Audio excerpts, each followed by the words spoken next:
big peer group of people where I feel like home, understood. Because that's the family and the tribe part. Yeah, exactly. And where we in ping pong, I'm always thinking about like in ping pong, we push each other to higher levels and grow together. Yeah. And but also kind of a mentor for orientation and guidance. And that I have found in Tim Ferriss very much. But so far, he's the brightest star on my in my universe. And I think it would also be good to have more diversity, because I can't project every of my longings and wishes on him. I don't know if that's maybe unhealthy, And mentors you can find, I mean, of course, like in person, it will be great. But like, podcasts like Tim Ferriss. So there's different podcasts that could be great to actually test out, to find some others in there that could be on your list of mentors. Yeah, I wanted to ask you about Tony Robbins. I remember you told me already a little bit about him. I hear many people praising him and saying that they got so much out of attending his seminars. I would give it a try, but so far he doesn't really hit my chord completely. Like I feel it's still a different group, because I think also what I'm looking for is, it's driven people, but people that are not only driven by money, fame, success, only bettering themselves to the highest level so they can be like efficient, machines, or the perfect lover, partner, everything, but also the other side, the more compassionate side, the self-compassionate side. The more human side. Yeah, the human side, the soft side, the psychological side, the one that is not so focused on productivity and success. And I've found that many people are so focused, like who are driven, are very focused on the worldly, successful. Sure, maybe you could say on the perfect side, which is not human, right? But I wouldn't say that Tony Robbins is about that. No. Have you picked how come you think about that when you think about him? Not 100% because of him, but of the people who love him.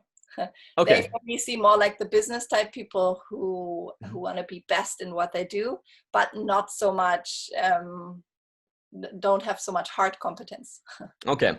So if you would actually attend like one of his events, like UPW, like Unleash the Power Within, which is 3 days or something, or 4 days. It's so much about love. I would say that's the primarily thing that it's about. It's just the primarily thing that you will feel there as well. And the people are there. When I think about Tony Robbins, I don't even think immediately about business, or like, it's more the whole complete circle of like, career and passion, but also like health, and food and friends and all that. I don't know. I feel like you might have not a complete picture of what he really is about, because it's definitely not only about business. It's in there, but it's definitely not one of his sole purposes or reasons what he's doing. And like I said, attending the events, and I think if you would ask that from people who were there, they would say the same. There's so much love that you feel when you're there, and that's the main feeling actually when I think about that event, that I just felt so much love. But I also think when you want to look for a mentor, which can truly be through a book or through a podcast, it should also be someone that speaks to you, right? And not just someone who's like very known or very popular. There's so many amazing mentors that are not so known as well. And so it might be interesting to sort of explore also the more unknown people, or to more explore, I don't know, the books or the podcasts that you are very interested in. And to you don't have to follow Tony Robbins just because he's very known, but more follow someone who's really no for me, and I don't think you will, right? But it's because I just came across him, so I thought I could consider him. Yes, I mean, and if you don't, I mean, maybe consuming some more of his content might lead to you getting a better picture of what he's actually about, which then could lead to you actually, attending an event or whatever, right? Or Yeah, I mean, feeling more like give he's a it mentor. try. Yeah. Uh, Do you have mentors? Like yes. real ones that also know you back, and ones Oh yeah, that are kind of virtual? both. Yes. I would say the virtual ones were there first because they're easier, they're reachable, right? Even if they're already dead, you can still use. They're still mentors, right? Mhm. Um, very much. If I would say a top three of mentors, very much would say Tony Robbins. Sorry, not Tim Ferriss is very much in that list. I love you so much for saying that. I mean, I have to thank him. If I would meet him in person, Yeah.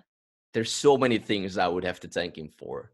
I mean, have to, but like so many things that I could thank him for, right? And the same for you, right? Mhm. And for so many people. Another mentor is Gary Vaynerchuk. I don't Mhm. know if you know him. No, I will write them down. I'm not sure if check him out, right? That's all I Yeah, can I say. think I know. Yeah. Gary, what is his last name? Yeah, it's if you look for Gary V, Yeah. that's you will find him. Like he's very very popular actually as well. Yeah, but that's I would say Tim Ferriss is more like the mentor of personal life. I would say Gary Vaynerchuk is for me really the mentor of like business. Okay, I see. I love how he thinks about business and careers and all that. Mhm. Um, and I think if I would say like a third mentor, it's hard to actually put a third person on there. Maybe one that knows you back. Yeah, then I actually would say, so I interviewed him as well. His name is Rich Hungerford. Interviewed him on the IPS podcast. He's an ex-SAS commander. Uh, he was, and so I met him in Australia when I attended actually one of his survival courses. Mhm. He was the first person or one of the only persons that I actually, and this sounds so, well, I don't know how, but that I really felt like I could see a father figure in. And Mhm. to give some context for anyone listening, I lost my dad, right? So when I was young. But this was really the first person that I felt like, like some kind of father figure in that I was like, wow, this is someone that I truly look up to, that is right there in front of me. And been having calls with him, like I said, also on the podcast, been having emails and all that. And he's been a great support in my life, actually, with some amazing wisdom. And I would love to go back to Australia just to see him again. Yeah, he has a lot of online content as well, but it's more survival. It's more, I Mhm. mean, some deep philosophy too, and some deep knowledge as well about life. I wonder how much of the search for a mentor of people, me, you, but also other people, is about finding your Mm. parent. Yeah. Because for me, definitely, it's also the Mm. same. Like for you, like also kind of looking for some fatherly figure of and orientation. Yeah. When you think about a mentor, is it primarily a man? Yeah. Yeah.